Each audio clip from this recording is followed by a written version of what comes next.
नमस्कार। खुद को खुश रखने के तरीके ढूंढे वरना तकलीफ़ें तो हमें ढूंढ ही लेती हैं। नमस्कार, आभार, अभिनंदन, सुप्रभात हमारे सभी दर्शकों को और स्वागत है आप सभी का आपके अपने बेहद ही खास कार्यक्रम मॉर्निंग लाइव शो बिहार बिहान में। और आज के इस अंक में मैं हूं आपके साथ शक्ति, अपने को होस्ट राकेश के साथ। बिल्कुल शक्ति, और वाकई में सुबह का माहौल है और बाहर खुशनुमा माहौल है क्योंकि बाहर बारिश की जो बूंदें हैं लगातार हो रही है।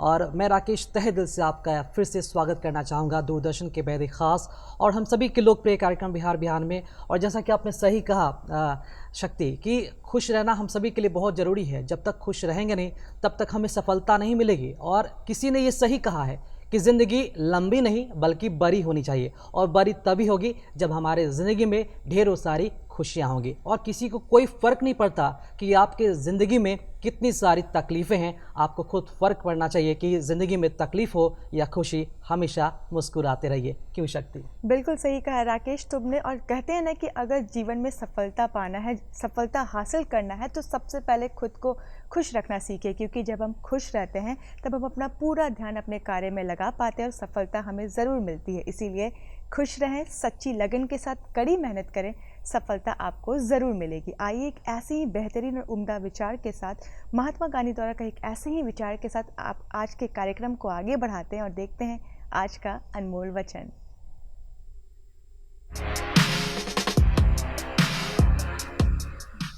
यह स्वास्थ्य ही है जो हमारा सही धन है। सोने और चांदी का मूल्य इसके सामने कुछ नहीं। स्वागत करते हैं हमारे आज के विशेष मेहमान का। हमारे बीच मौजूद है भजन गायक शिवाशीष मुखर्जी जी। शिवाशीष जी, आपका तहे दिल से स्वागत है हमारे कार्यक्रम बिहार बिहान में। राकेश, अगर वीकेंड हो, वीकेंड की शुरुआत हो और ऐसे में अगर हमारे बीच मौजूद एक बेहद ही खास भजन गायक, तो ऐसे में हर किसी की ख्वाहिश होती है कि हम कुछ अच्छा सुने, कुछ सुरीला सुने। तो शिवाशीष जी, चाहूँगी कि आज के कार्यक्रम की शुरुआत हमारे दर्शकों के सुबह की शुरुआत आप अपनी सुरीली आवाज़ से करें। मैं सुबह का राग जो है अहिर भैरव, बहुत सुबह का है। चूँकि हम लोग सुबह में प्रोग्राम कर रहे हैं तो इस नानक जी का भजन है, राग अहिर भैरव में। राम सुमिर राम सुमिर यही तेरो काम है। राम सुमिर राम सुमिर यही तेरो काम है। माया के संग त्याग हरि जीव की शरण लाग। माया के संग त्याग हरि जीव की शरण लाग। जगत सुख मान मिथ्या झूठो सब साध है। राम सुमिर राम सुमिर यही तेरो काम है। नानक जन कहत बात, नानक जन कहत बात। बिनसी है तेरो दास, छिन छिन करी नयो काल। ऐसो जात आग है। राम सुमिर राम सुमिर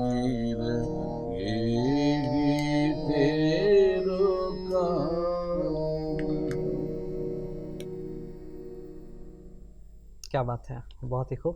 और सुबह का माहौल आपने और भी खुशनुमा बना दिया जो पहला भजन आपने गाया। शिवाशीष जी, आपसे अब ये जानना चाहेंगे कि जो भजन गाने का जो सिलसिला है, इसकी शुरुआत कैसे की? क्या कितना वक्त बीत गया और जिस गुरु के सानिध्य में आपने इस भजन की शुरुआत की, ज़रूर चाहेंगे उस पल को भी आप साझा करें। एक्चुअली स्टार्टिंग सीखने का स्टार्टिंग सिंस 1983 वहाँ से हमने सीखना शुरू किया। बचपन बीता थोड़ा रेडियो का माध्यम से, रेडियो का गाने वाने जो बजते थे वो हम लोग सुनते रहते थे और सुनते हुए कान तैयार हुआ और सीखने का सिलसिला 1983 से हमने शुरू किया। तो वो प्योरली क्लासिकल, प्योरली शास्त्रीय संगीत से स्टार्ट किया। तो ये भजन अचानक से मेरे दिमाग में आया कि सिर्फ क्लासिकल दे करके हम पब्लिक को बैठा नहीं सकते हैं और वो सुन नहीं सकते, सारे लोग शास्त्रीय संगीत से रूबरू नहीं हो सकते हैं। तो उनको शास्त्रीय संगीत के माध्यम से कुछ भजन ही प्रस्तुत करके दिया जाए, भक्तिभाव से लोग सुनेंगे इसको। जब से मैंने शुरू किया, वो बीच का समय था, 90s के समय था, वहाँ से भजन का कार्यक्रम हमने शुरू किया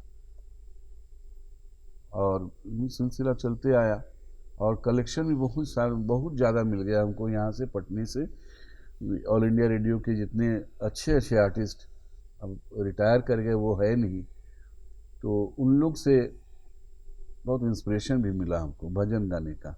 ये ट्रेडिशन बैठ के अलग से भजन सीखने का जो गुरु हैं ऐसा कुछ नहीं मिला हमको, नहीं, कलेक्शन अच्छे अच्छे लोगों से मिल गया। जी, कहते हैं ना कि संगीत को जिस किसी ने अपने जीवन में शामिल किया है, उतारा है, सजाया, उसे बुलंदियाँ ज़रूर मिली हैं। और आपका संगीत का संबंध तो काफ़ी पुराना रहा है। संगीत आपको विरासत में मिली, यह फैमिली सपोर्ट आपके लिए कितना मददगार साबित हुआ इस क्षेत्र में कौशलता प्राप्त करने में? फैमिली सपोर्ट तो मेरे पिताजी, बचपन में मैंने अपनी माँ को खो दिया 1.5 साल की उम्र में। उसके बाद जो होश संभालते हुए बहुत ज़्यादा कठिनाई हुई, तबीयत खराब रहती थी हमेशा। तो बाद में चलकर वो रेडियो सुनते रहे और पिताजी का सपोर्ट रहा, कुछ कुछ गाने के लिए कहते थे हमको और एक आदत सी बनी हुई थी भोर 4 बजे की उठने की। और पिताजी हमको वहाँ से अपने बेड से बोला करते थे, बाबू एक फलाना वो गाना सुना। तो हमने वहाँ से बैठ के गाना सुनाया करते थे। बहुत गुस्सा भी आता था, इतने भोर में क्या गला चलता है, नहीं क्या सुनाऊँ। तो नहीं कुछ नहीं होगा। तो वो 4 बजे का उठने का क्रम वहाँ से शुरू हुआ और हमारा रियाज भी चलता था 4 से 6 तक, 2 घंटा लगातार।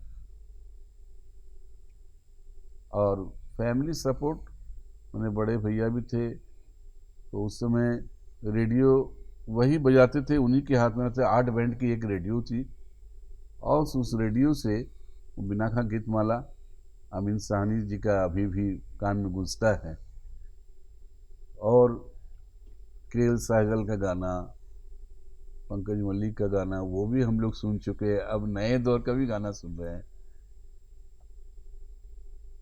तो चाहूँगी कि जो गाना, कहते हैं कि संगीत तो हर किसी को प्रिय होता है, लेकिन कोई ऐसा गाना होता है जो हर वक्त हमारे मतलब हम गुनगुनाना पसंद करते हैं, तो चाहूँगी कि वो सॉन्ग या वो गाना हमारे दर्शकों को गाकर सुनाएं।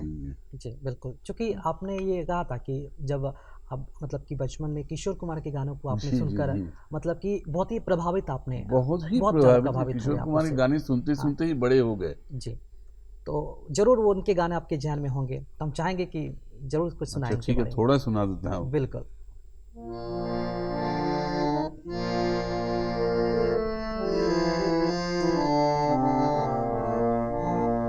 क्योंकि शाम के राग पर आधारित है, राग यमन पर।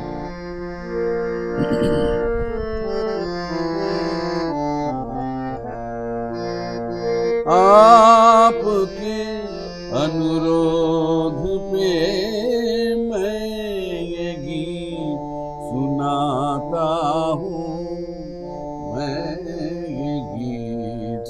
सुनाता हूँ, अपने दिल की बातों से आपका दिल बहलाता हूँ, आपके अनुरोध पे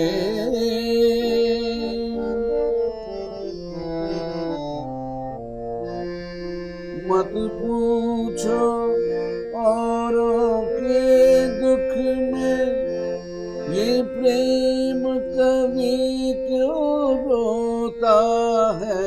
मत पूछो औरों के दुख में, ये प्रेम कभी क्यों रोता है। कुछ खास नहीं ऐसी कोई, ये एक सुरों का जादू है।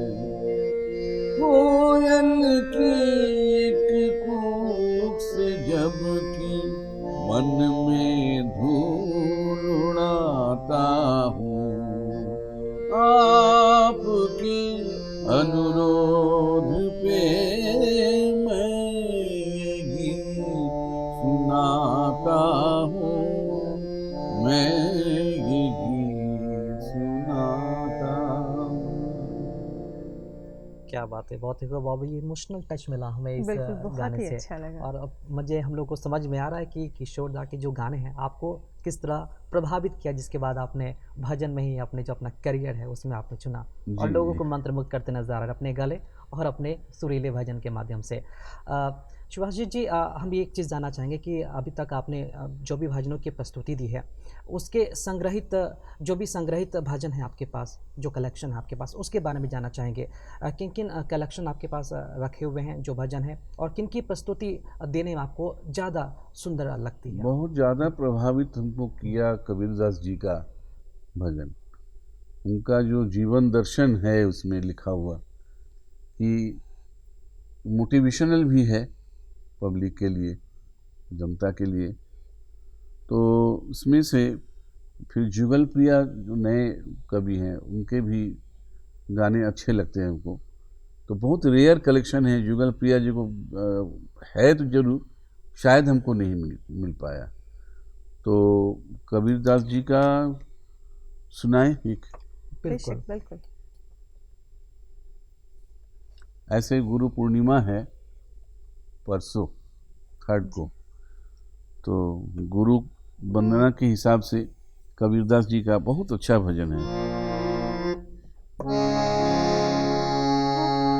गुरु बिन कौन बतावे बात, हाँ बड़ा बिकट जमघाट, हाँ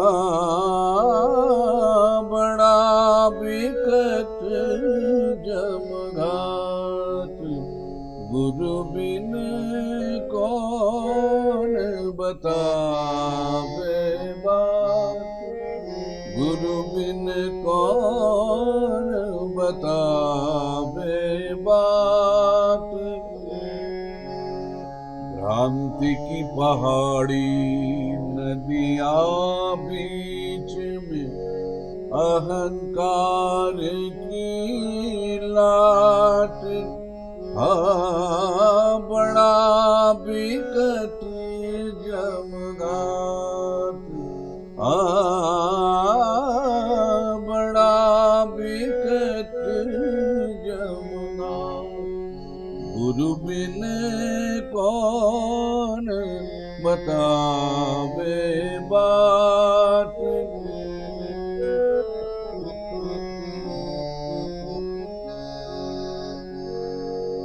मद मच्छर का मेरा बरसत, माया पवन बह जाए। मद मच्छर का मेरा बरसत, माया पवन बह जाए। बड़ा बड़ा बिकट यमघाट, गुरु बिन कौन बतावे बात।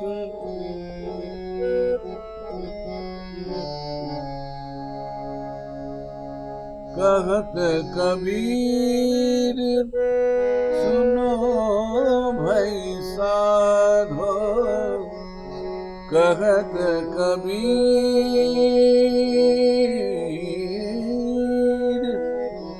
कहत कबीर सुनो भई साधो, क्यों तरना ये घाट,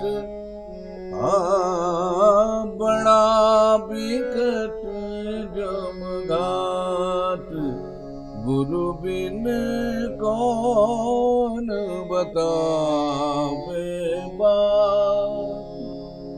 संगीत की 3 प्रमुख कलाएं होती हैं, नृत्य, गायन, वादन। और कहते हैं कि तीनों में परिपक्व होने के लिए हमें शास्त्रीय संगीत का ज्ञान होना बेहद ही ज़रूरी है। इस पर आपकी क्या कुछ विचारधारा है?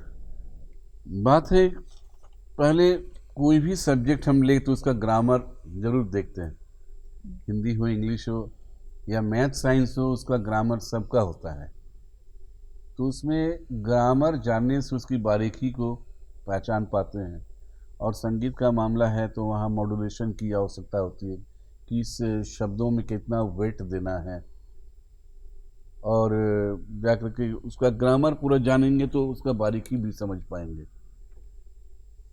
तो ये बहुत ज़रूरी है कि बोलने का तरीका कैसा होता है और शब्दों पर ध्यान देना, कहाँ पर ये खटका लगेगा, मुड़की लगेगा, ये सब चीज़ अगर अननोन रहेगा, यूं ही गा दिया कोई, पता भी नहीं है, तो वो ठीक है, अपने अंतर से अपने मन से गा दिया।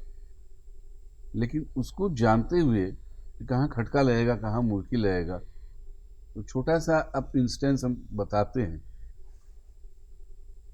जैसे आएगा रे उड़ के मेरा अंग परदेसी, एक गाना तुम जरूर सुने होंगे, बहुत पुरानी फिल्म की, लता जी का गाया हुआ। तो उसमें अगर थोड़ा सा उस मुड़की वगैरह लगा दिया जाए तो 4 चांद लगता है। क्या है? आएगा रे उड़ के मेरा अंग परदेस, ये छोटा सा काम है, गाने को बहुत ज़्यादा लाइटेड कर देता है। तो इस तरह का बहुत सारा चीज़ है। जैसे एक फिल्म और बनी थी जिसमें राजेश खन्ना और आशा पारिक जी उसमें एक्टिंग कर रहे थे, तो उसमें गाना था, याद नहीं आ रहा। तो इस तरह के बारीकी वाली जो चीज़ है, और खटका मुड़की गमक, ये सब जो कहाँ पर कंपन होगा, कहाँ पर क्या हो, बिना जाने अगर गा देते हैं तो गाना गाना ही रह जाता है। तो एक सुगायक कलाकार में यही अंतर कर देता है, फर्क यही हो जाता है। गायक तो कोई भी हो सकता है, सुगायक हो सकता है, कलाकार नहीं बन सकता है। वो कलाकार तभी बन सकता है कि अंदर इसमें कुछ हो। यही बात है कि डांस में भी वही बात है। नृत्य करते हैं तो नृत्य के अगर कथक कोई करता हो तो उसमें तालों का अगर ग्रामर वो नहीं जाने तो कैसे कर लेगा? नहीं कर सकता है। तो उसके साथ तबले की थाप जब बजेगा तो वो खड़े रह जाएंगे, अपने मन से वो नृत्य होते रहेगा। तो फिर क्लासिकल का क्या मतलब रह गया? तभी क्लासिकल सीखने पर वो अपना वो स्ट्रक्चर बन सकता है, फ्रेम बन सकता है। यही बात है। तो फिल्मी गानों में भी वही बात है। अगर फिल्मी गाना गाता है कोई, तो पुराने गायकों को देखिए, सब लोग क्लासिकल ट्रेंड है। ओनली वन किशोर कुमार को कहा जाता है, लेकिन वो बहुत अच्छे अच्छे कलाकारों को सुनते थे। बड़े गुलाम अली खां साहब, आमिर खान साहब, उनके प्रोग्राम्स में जाके बैठते थे किशोर कुमार, बैठ के सुनते थे। ऐसे ही नहीं 4 चांद लगता था उनके गानों में। तो ऐसे ही कह दिया कि हाँ हम कुछ नहीं जानते हैं, अनट्रेंड है। ये अपनी दीदी से विरासत से मिला है उसको, अपने बड़े भाई अशोक कुमार दादा मुनि उनसे मिला है। तो ट्रेडिशनल चलते आ रहा है, तो इसमें चीज़ अंदर से वो ओनली वन होता है इस तरह से। अब देख लीजिए लता जी भी सीखी हुई थी, सब आशा भोसले भी सीखी हुई हैं, तो बिना ट्रेनिंग के। अब अरिजीत सिंह की भी देख लीजिए, अभी का नया गायक है, क्या क्लासिकल जानता है वो, भयानक क्लासिकल, बहुत अच्छा से तैयार किया हुआ मजा हुआ आर्टिस्ट है। सोनू निगम को ही ले लीजिए, तो ये लोग जो एक क्लासिकल सीख के आया हुआ पता चलता है। और यहाँ के हमारे जो परिस्थिति है, किसी तरह से गायक बन जाओ तो उसमें गले में ट्यूनर वगैरह लगा करके गाने को आउट कर दिया जाता है, लेकिन वो कुछ हद तक एक स्टैंडर्ड के आदमी सुनते हैं, उसके बाद वो लुप्त हो जाते हैं। यही बात है क्लासिकल सीखने का। और बिल्कुल आपने एक बड़ी गंभीर बात कही कि इसमें जो भी गायक हैं, जो संगीतकार हैं, इन तकनीकी पहलुओं को उन्हें समझना होगा, तभी वो आगे चलकर श्रोताओं को भी खुश कर सकते हैं और अपने साथ जोड़े रखते हैं और जोड़े रख सकते हैं। ये थोड़ा उनके लिए चैलेंजिंग भी है। शिवाशी जी, हमने आपके बारे में सुना है कि आप गीत गज़ल का भी आप शौक़ रखते हैं। गज़ल का मैं शौक़ रखता था, और किसी ने डराया मुझे, मैं वहाँ से आउट हो गया। ये बहुत ज़माने की बात है, जब स्कूल में मैं पढ़ता था उस समय की बात है। तो गुलाम अली साहब जो हैं, उनका बहुत हम पसंद करते थे, जगजीत सिंह जी का। तो गाने भी लगते थे, कहीं गा भी देते थे जा कर के। तो उसमें कोई दिग्गज आ गया, ए बच्चा सही नहीं कर रहे हो क्या, नहीं इस तरह के गाने, छोटे हो, ये सब गाने नहीं गाया करते, और उच्चारण आपका ठीक नहीं है, उर्दू बढ़िया से सीखो तब गज़ल गा लेना। तो ये डर जो पैदा हो गया उसके बाद से गज़ल में एंट्री करना, वो दुस्साहस हम कर नहीं पाए आज तक। लेकिन थोड़ा बहुत गा लेते हैं, अच्छा लगता है, सुनते भी हैं। लेकिन डर जो पैदा हो गया कि नहीं भाई उर्दू का लफ्ज़ है, उच्चारण हम नहीं कर पाएंगे, तो थोड़ा बहुत हम सुना ही देते हैं। जरूर।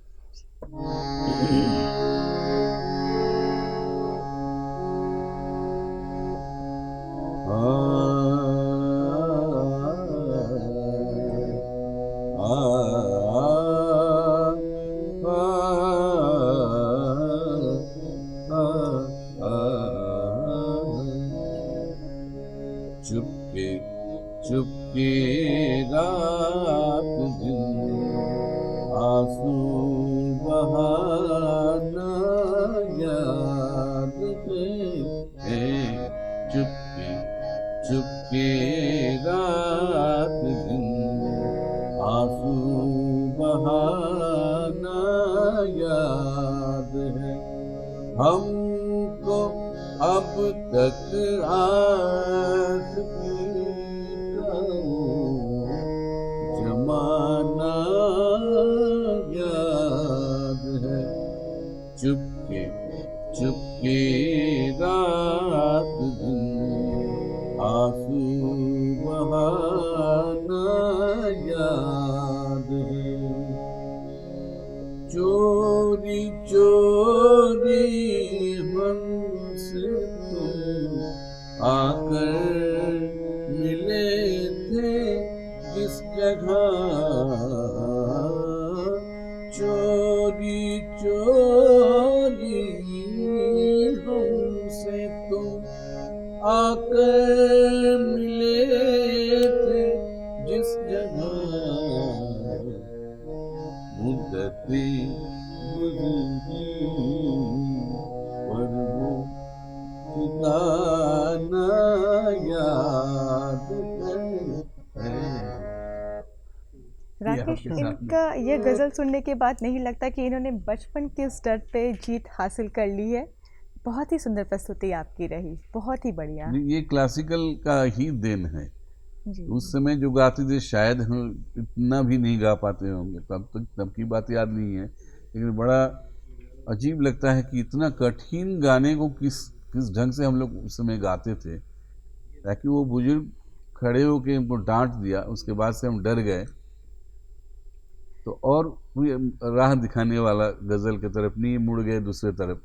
आपके पास कई सारी स्टैंडर्ड क्वालिटी है, चाहे वो भजन कलेक्शन का, चाहे वो कबीरदास हो, तुलसीदास हो, मीराबाई, ठुमक चले राम और भी जुगल प्रिया का भी। तो हम ज़रूर चाहेंगे कि आपका इनमें पसंदीदा भजन कौन सा है जिसे आप अभी सुनाकर हमारे दर्शकों को कृतार्थ करेंगे। एक मेरे गुरुजी का ही कंपोजिशन है, मीराबाई का, एक हम सुनाते, काफ़ी राग में है, राग काफ़ी, जी। बहुत सुंदर कंपोजिशन उन्होंने किया था। इनके लिए बहुत पापड़ बेलने पड़े हमको। अच्छा। उनके पीछे पीछे एक भजन सिखाने में वो बहुत समय हमको लगा दिए, लेकिन जो हुआ तो एकदम तगड़ा बना। क्या बात। संगीत राम नाम रस लीजिए मनवा, राम नाम रस लीजिए मनवा, राम नाम रस लीजिए त्याग सत्संग बैठे नित, त्याग संग सत्संग बैठे नित, हरि चर्चा सुन लीजिए मनवा, राम नाम रस पीजिए।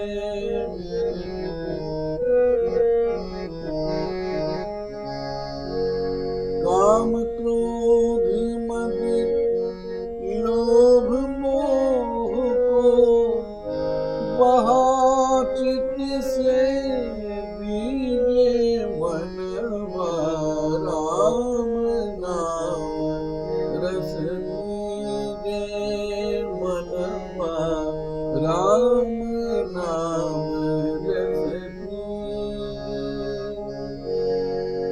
मीरा के प्रभु गिरधर नागर, मीरा के प्रभु गिरधर नागर, मीरा के प्रभु गिरधर नागर, ताहि की रंग में भीगे मनवा, राम नाम रस पीजे मनवा, राम नाम रस पीजे मनवा, राम नाम रस, राम नाम रस, राम नाम रस पीजे।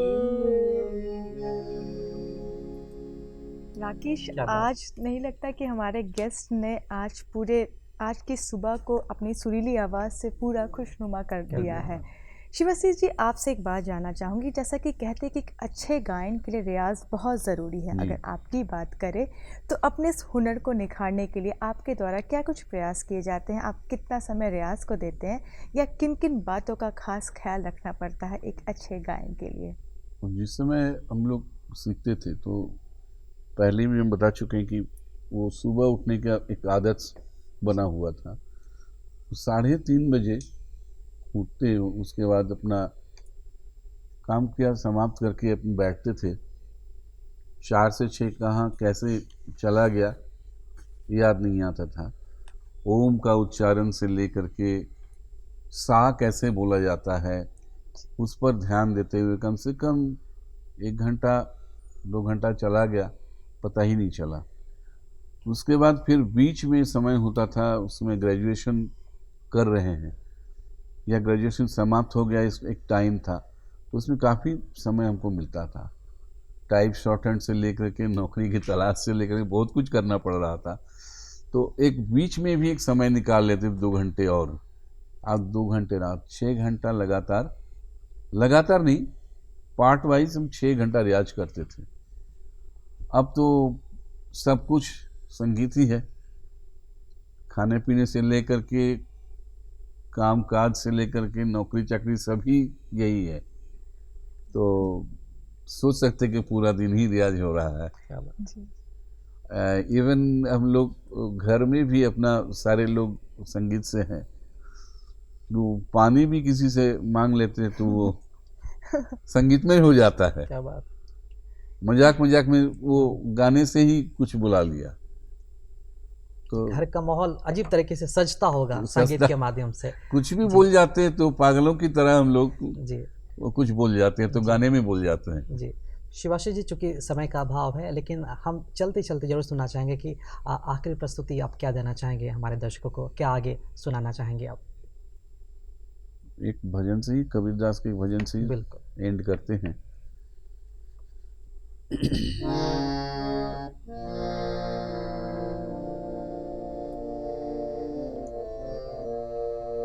झिनी झिनी झिनी झिनी बिनी रे चदरिया, झिनी झिनी झिनी झिनी बिनी रे चदरिया, झिनी झिनी झिनी झिनी बिनी रे चदरिया, झिनी झिनी झिनी झिनी बिनी रे चदरिया, आठ कमल दल चरखा डोले, आठ कमल दल चरखा डोले, पांच तत्व गुण तीन रे चदरिया, तीन रे चदरिया, झिनी झिनी झिनी झिनी बिनी रे चदरिया, झिनी झिनी झिनी झिनी बिनी रे चदरिया, साई कुसियत मास 10 लागे, साई कुसियत मास 10 लागे, ठोक ठोक की बिनी रे चदरिया, बिनी रे चदरिया, सोचादर सुर नर मुनि ओढ़ी, सोचादर सुर नर मुनि ओढ़ी, ओढ़ी के मैले किनी रे चदरिया, किनी रे चदरिया, दास कबीरा जतन सियोढ़ी, ज्यों की त्यों धर बिनी रे चदरिया,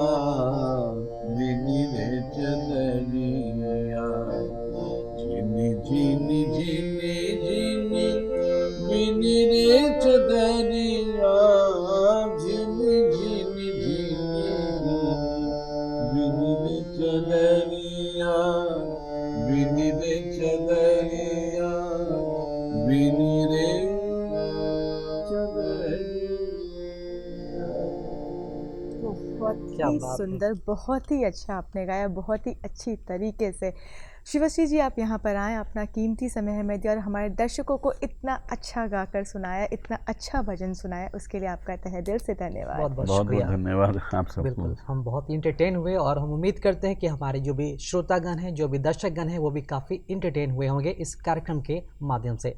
तो आज का हमारा ये खास कार्यक्रम बिहार बिहान का अंक आपको कैसा लगा? अपनी प्रतिक्रिया कागज़ और कलम के ज़रिए जरूर दीजिए और लिखिए ज़रूर, क्योंकि लिखने के लिए उठाएं कागज़ और कलम और नोट करें हमारा पता है बिहार बिहान, निदेशक डीडी बिहार, दूरदर्शन केंद्र, पटना, फ्रेजर रोड, पटना 8000001। हमारा ईमेल आईडी है director@ddkpatna@gmail.com।